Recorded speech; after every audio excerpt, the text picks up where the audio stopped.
Hi, everyone, and welcome to Heal Endometriosis Naturally with Wendy K. Laidlaw. Wendy has spent the last 2 years helping women with various stages of endometriosis to heal naturally after putting her condition into remission. After her own healing success from stage 4 endometriosis and adenomyosis, she's inspired to heal others, and her goal is to help some of the 175 million women know that there is another way other than painkillers, drugs, or surgery. This is the place to be for real talk with real people for real results, so you can learn how to heal your endometriosis naturally. Please note that the opinions expressed in this program may represent options, but are not a substitute for proper medical care. Before starting any new healthcare program, we recommend you consult with a health professional.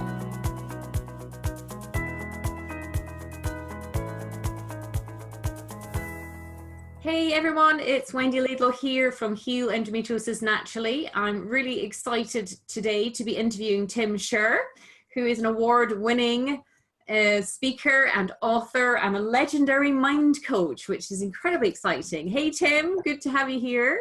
Hey Wendy, how are you? Great to see you again. Yes, and you. And how is the weather in your part of the world? Looks nice and sunny where you are. It is. It's sunny and beautiful today, so I'm going to soak it in. Soak it in and soak it up. Well, I really thank you so much for coming on the show, because I really wanted to chat with you because although I predominantly work with women with endometriosis, what you do is like, again, we connected because we understand the power of the whole body, the whole mind-body connection, how everything is interconnected. Everything is interlinked. So I wonder if you might even just start by giving us a little bit of your background and what led you into like where you are now. Yes, absolutely. So it was 1984 and I was 12 years old, and my mom was at the grocery store and the phone rang and I picked it up and I said, hello. And the woman said, honey, get your mother. There's been an accident. See, my dad worked at a steel mill in Gary, Indiana. And he was an electrician, and he was working on one of those great big electrical boxes that they have at the steel mills. And while he was in there, and his buddy Bill was there with the flashlight, the box didn't get tagged properly, which means somebody came over and turned it on when they weren't supposed to, and boom, it exploded. It caught my dad on fire. It burned Bill real bad, and my whole life changed. My whole family's life just changed. And we ended up moving in with my grandparents. My mom and dad were in Loyola burn unit for several months, just trying to keep him alive. Now, the good news is that he made it. And even though he's got scars from his skin grafts and stuff like that, he's still the first guy to take off his shirt and go swimming, in the summertime. Yeah. And so, but it shifted something inside of my psychology. Now, I was kind of a hyper nervous child to begin with. But then after that, my brain, something happened inside of me, and I stopped playing life to win. And I started playing not to lose. Yeah. So when you're playing not to lose, you're trying to avoid every bad situation that could happen.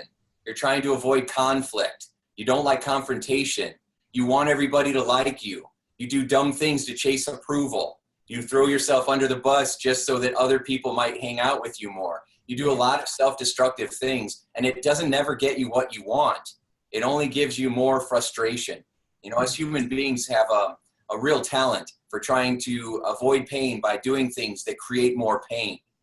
And so fast forward a few years, after a whole bunch of other crazy things happen, we all have our childhood war stories. I was going to school for psychology, and I was going to be a clinical psychotherapist, heavy on the psycho part, I think. And while I was working towards school, in one of our counseling processes class, they had a guest speaker that came in who happened to be a hypnotist, and they asked for a volunteer, and I'm like, yeah, I'll cluck like a chicken. I didn't know any better. And so that didn't happen, but what did happen was shocking.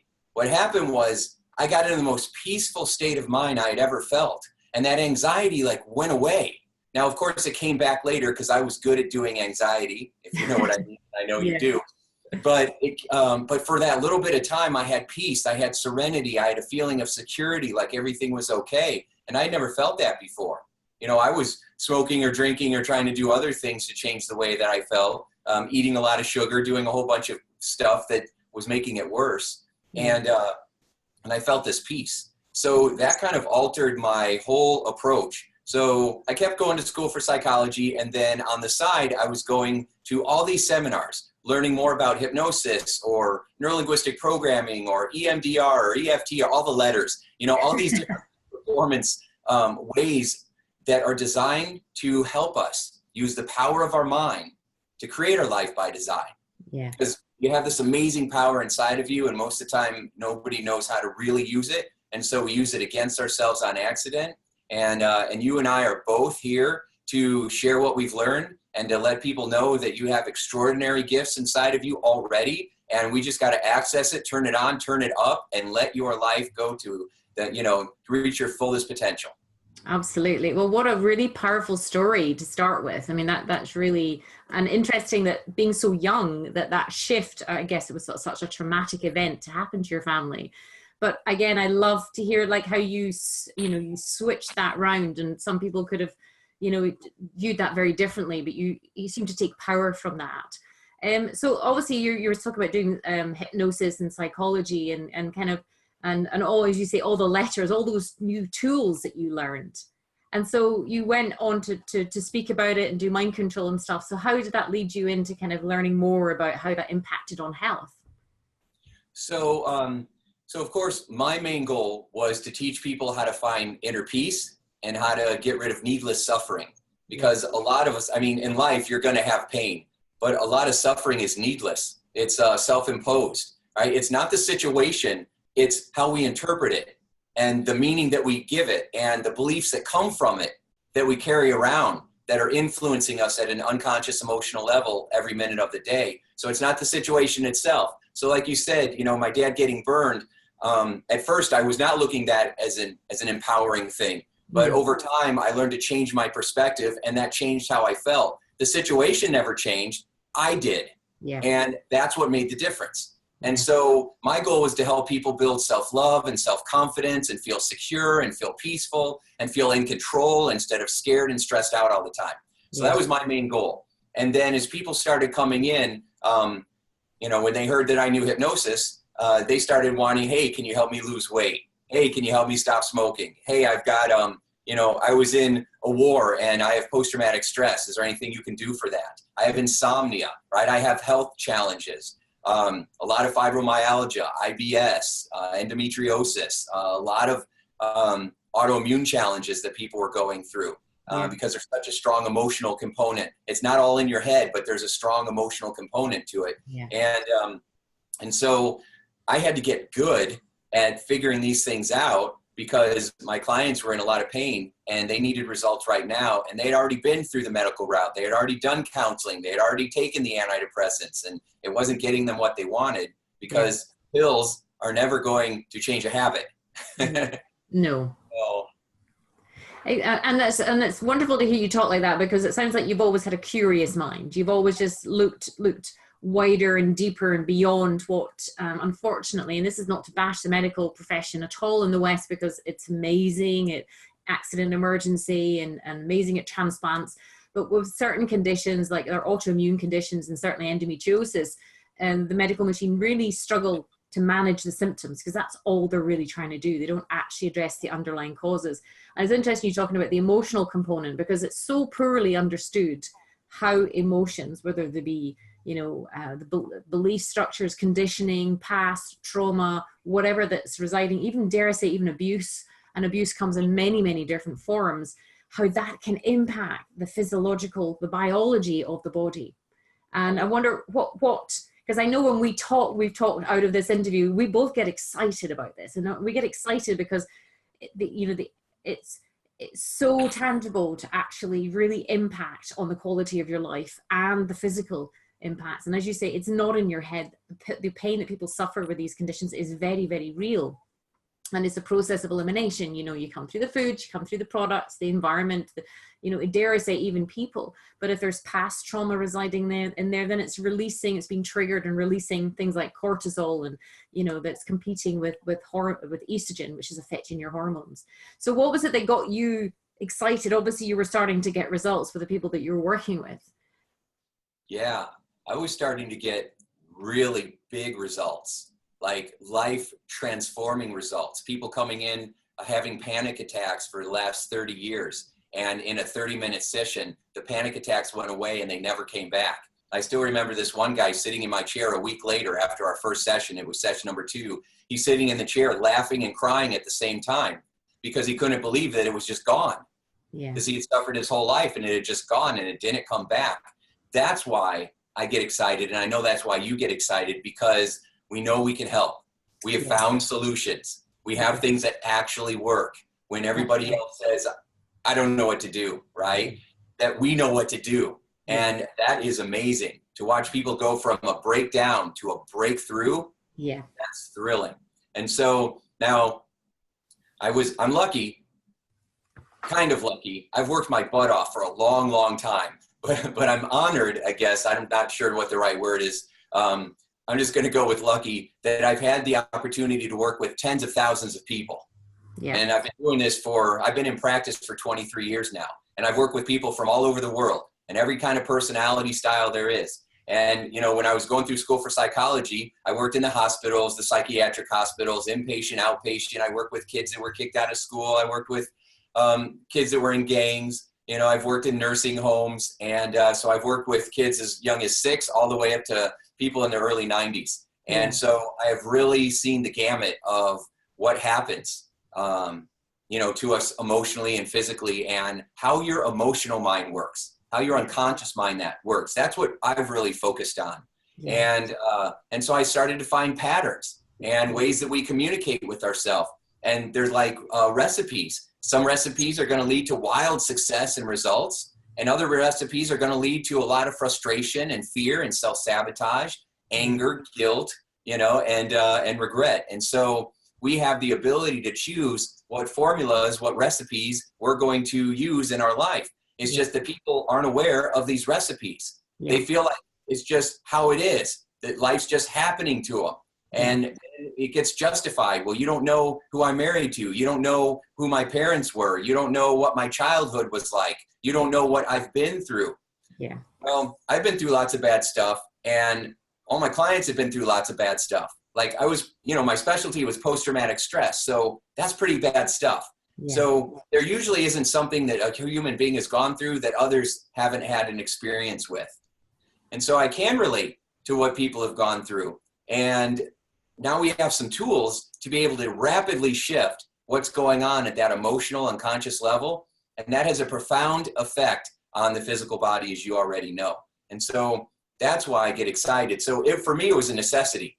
Yeah. I had to stay curious. I had to keep figuring out what's going on. I had to solve these puzzles. Every client is like a puzzle, and I had to figure out how to solve the puzzle so that they could find relief as fast as possible. And that's why I got so good at what I do. Absolutely. And I think what I say a lot to my clients is it's not your fault. You don't know what you don't know. And I think what's exciting about speaking to you is that you can say to people, well, it's not your fault. You don't know what you don't know. But if you wish to stop the pain and maybe have more pleasure in your life, have more peace and serenity in your life, there are certain tools. It's not a quick fix. There's these things that, you know, you can do and you can implement and you integrate. You know, what have you got to lose in trying these things? So perhaps what, you know, from an emotional aspect, I wonder 2 things, if you could explain for people, you know, what happens in the body physiologically when there is emotional trauma or PTSD or abuse and things like that. What happens from a physiological level?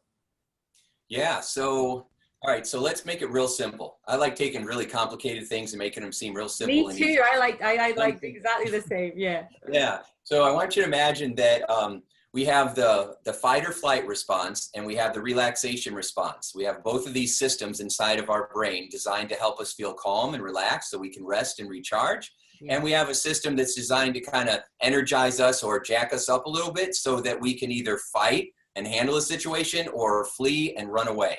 Okay, so we have these 2 natural systems. Well, when you have a traumatic event that happens, there's the situation, and then how you respond to the situation. It's not usually the situation itself that we're afraid of. It's the feelings that come up inside of us that we really are afraid of. That old phrase that, you know, the only thing to fear is fear itself. Yeah. You know, and that's what we're really afraid of, is the feeling that we call fear, anxiety, overwhelm, high stress.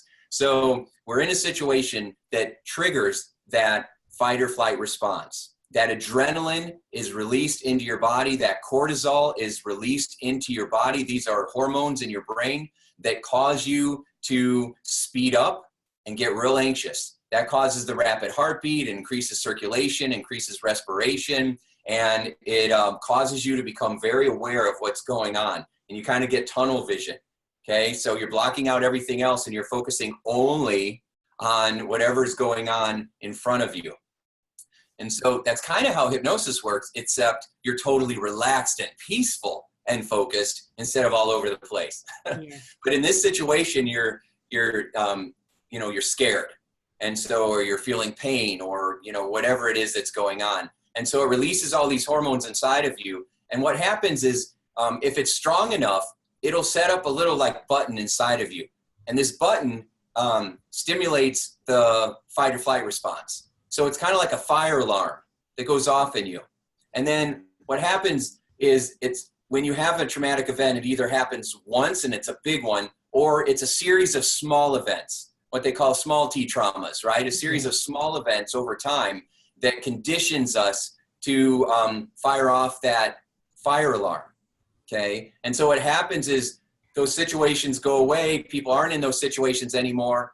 But if your brain sees some kind of, if it sees something or hears something or feels something that's similar to that original event or those traumas, it fires off the fire alarm. And so when people have a lot of anxiety and fear and stress, their fire alarm is constantly being triggered. And then it sends all these hormones through their body, and then we feel exhausted afterwards. And then we're desperate to get out of that feeling. And so what most people do, especially in the Western civilizations, is we eat. We eat sugar, we eat carbs, we drink alcohol, we smoke cigarettes, we try to watch TV, or, spend money, and we try to do things that we think are going to make us feel better, because the people that sell all those products told us that that would make us feel better. Yeah. They have brainwashed us to believe that those things are going to make us feel better, and it only ends up making us feel worse. Yeah. So you get me talking about what happens in the brain when it comes to sugar addiction. Oh my gosh, it's shocking. Well, people are just shocked when they learn how much those food marketing companies have a hold on your brain. Well, please share, because I know that obviously sugar is certainly artificial sugar is just so bad and corrosive. It affects your hormones, it affects your brain, you become addicted to it like any other substance. But yeah, please do share. Okay, so, all right, first the emotional part. The emotional part is, since we were little, we remember, have a cookie, it'll make you feel better. We're gonna have a birthday cake for your party. We're gonna go out for ice cream and celebrate. And we've been associating these foods that are high in sugar and salt, we've been associating them with pleasure all the time. So now when we're happy, sad, bored, mad, when we're at a wedding or a birth or a funeral, right, where food is involved. Yeah. And that's okay. And it's okay to have that once in a while. But what happens is we're eating it all the time, and we're getting stressed out. Our fire alarm gets triggered when there's no fire. And so we just start eating. And a lot of times we're just mindlessly eating. So that's the emotional side of it. Then what happens is you put that sugar into your brain, okay? And it releases dopamine in your brain, which is a hormone that makes you feel more happy and content. Well, over time, your dopamine receptors that soak up that hormone in your brain, they start to get kind of calloused. They kind of get rough, so they don't absorb as much as they used to. And that's what happens with drug addicts. When people are addicted to drugs like heroin or cocaine, crack, things like that, their uptake inhibitors, let me keep it simple. They get callous there. So what happens is you need more and more to get the same baseline feeling of content that you did when you first started. Now that's what happens with sugar too. Before you'd have a candy bar and you're fine, but now we're having candy bars all day long. We're drinking 6-7 cans of soda pop, every single day. And so that's one side of it, okay? So your body's not getting as much of the good feeling as it used to, so people are eating so much more sugar to try to feel comfortable. Yeah.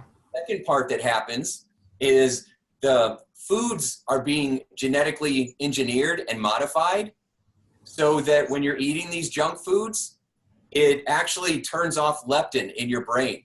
Now, leptin is a hormone that tells your brain, stop eating, go for a walk. You've had enough. You need to move your butt, okay?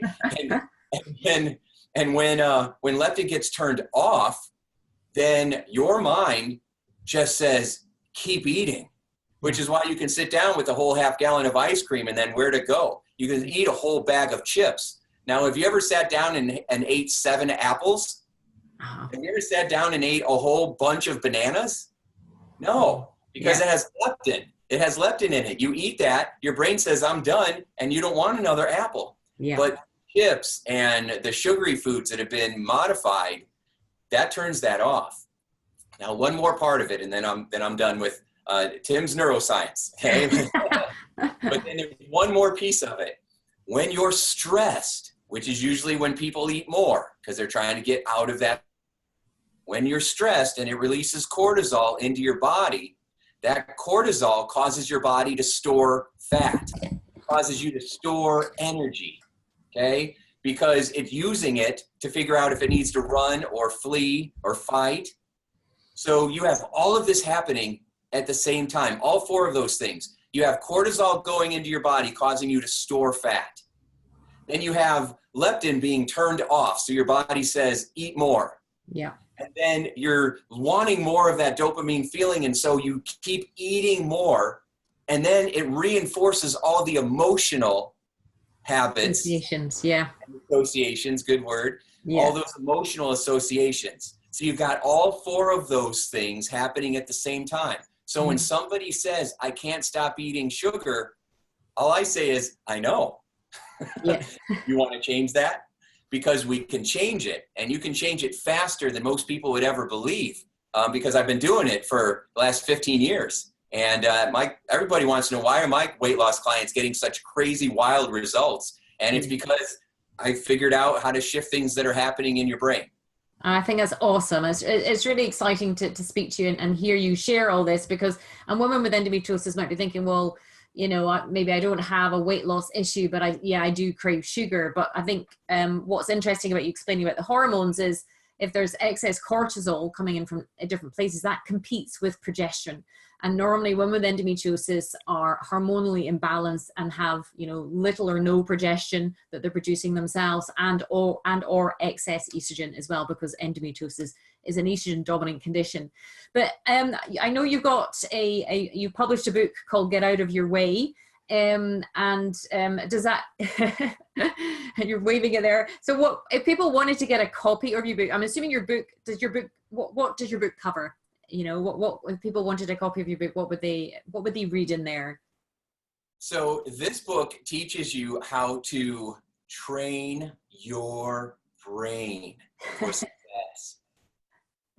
Are you so excited? It's called Get Out of Your Way, How to Eliminate Self-Sabotage and Train Your Brain for Success. And basically, after spending 2.5 decades of working with the human brain, I put the best tools and strategies for how to train your mind in here. Like I said, there are recipes for success, and there are recipes, I don't like the word failure, but just certainly a way that people will behave or think or talk to themselves or communicate with themselves in a way that crushes their results, right? You'll never, ever achieve what you want or feel the way you want if you are accidentally sabotaging yourself. Yeah. And so I like how you started in the beginning when you said, it's not your fault.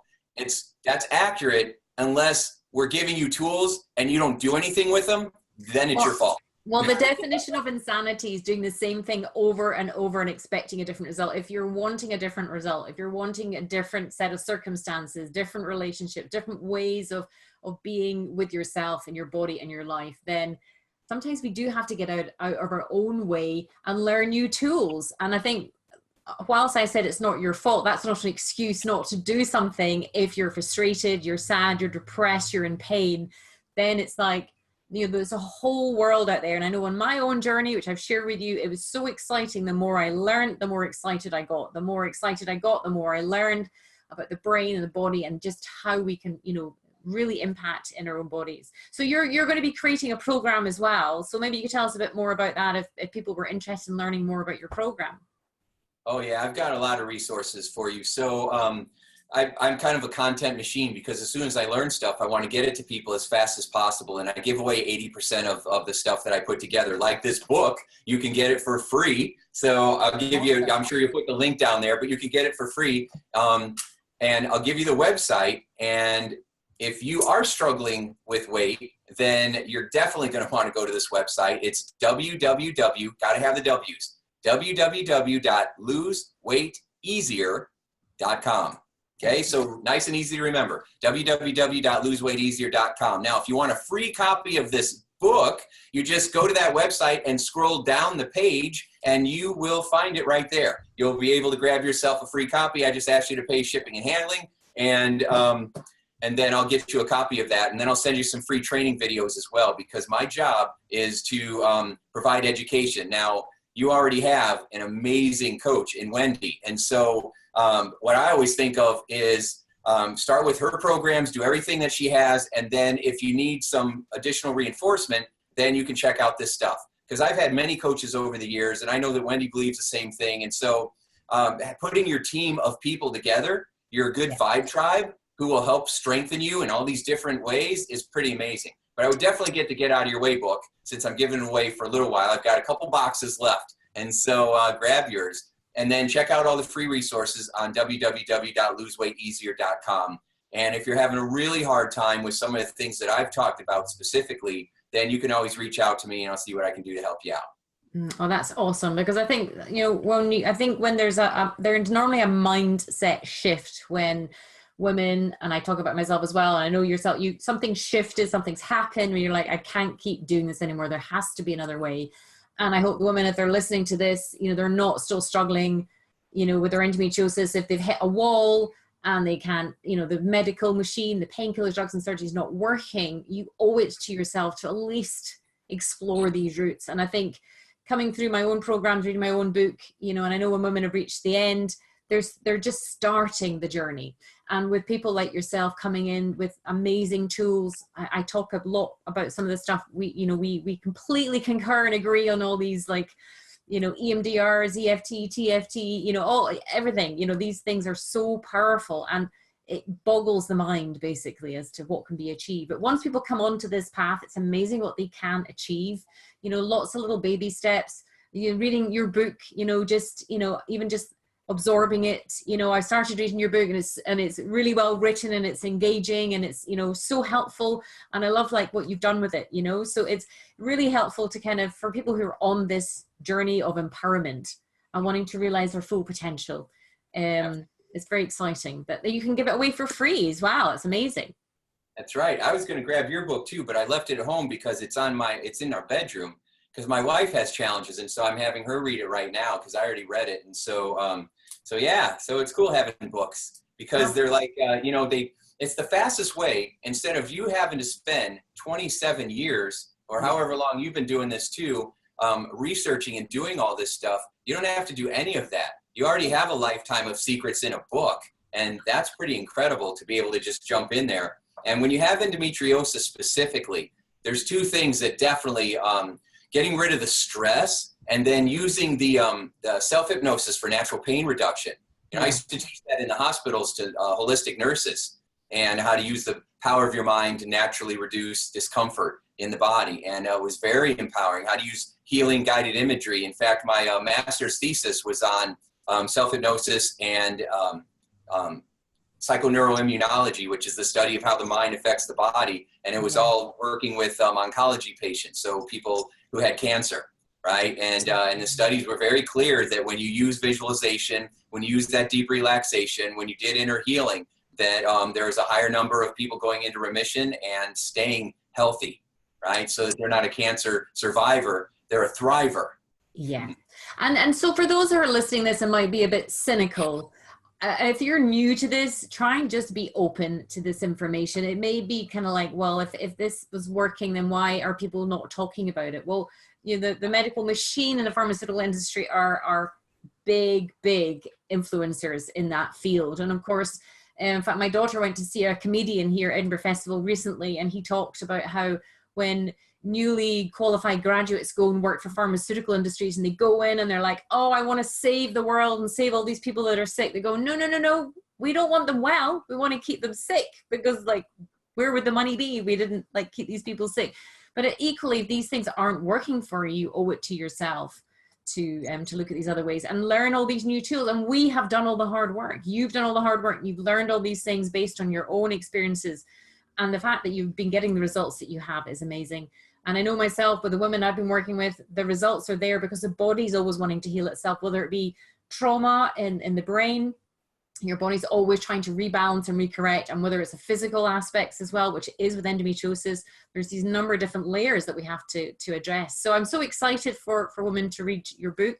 I will put a link down in the bottom, and thank you so much for spending the time chatting to us, because I think this is a really misunderstood element, and I know a lot of women have to fight to be believed with their condition anyway.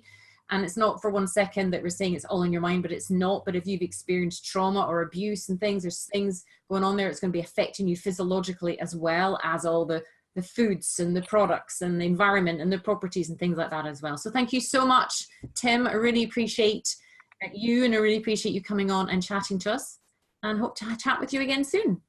Yes, thank you so much, Wendy. And I appreciate you and everybody that's watching this or listening to this right now. So remember, use the power of your mind to create your life by design, and things will start to turn for the better for you. So thanks again for having me on, and we'll see you next time.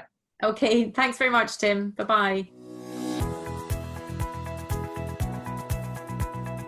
Thanks for listening to Heal Endometriosis Naturally with Wendy K. Laidlaw, and I hope you enjoyed the show. Don't forget to subscribe, like, and rate us. If you're interested in learning more, you can download your top 5 jumpstart tips at healendometriosisnaturally.com and jump on the VIP email list. Remember to keep you number one.